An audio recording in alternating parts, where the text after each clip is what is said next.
Саламатсыздар, урматтуу бак сүйүүчүлөр.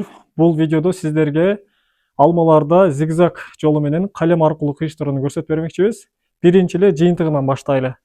Бул жерде карасаңыздар, мындан 20 күн мурда кыйыштырган, студенттерибиз менен сабактын окуганда кыйыштырган бир зигзаг формасындагы бул алманын полукарлик подвою. Ал эми бул жагы болсо Галавал деген сорту зигзаг формасында кыйыштырганбыз. Бул жерден каллус пайда болуп, сваркаланып, мындай жалпак тил менен айтканда, бутактар бири-бири менен кайнашып жабышты. Каллус 26 градуста эң жакшы пайда болот, плюс 26 градуста. Ошол үчүн биз буну лабораторияга коюп койдук. Бул жагы мөмө бере турган бичүрлөр дагы кыйшылып калган үчүн дароо гүл ачып атат да. Мындайча айткандачы. Бул кандай этап менен жасалат? Бул подвой столбуя тыкмасы менен өндүрүлгөн. Ал эми болсо бул привой, башкача айтканда кыйы үстү сорт. Бул кыйы асты тамыр.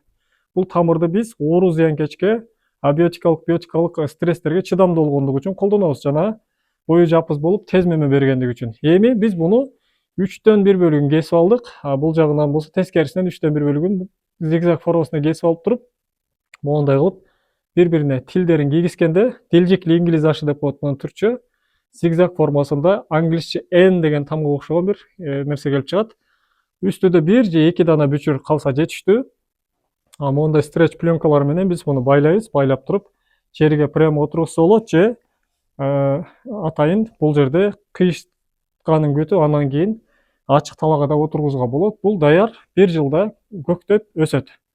Ал эми жайында Т бүчүр менен кыйыштырганда биз 1 жыл ут курабыз, бул ыкма менен биз 1 жыл утабыз. 1 жылда бою 1,5-2 метрдей болгон сапаттуу көчөттөрдү өндүрүүгө болот, жакшы азыктандырып сугарсак.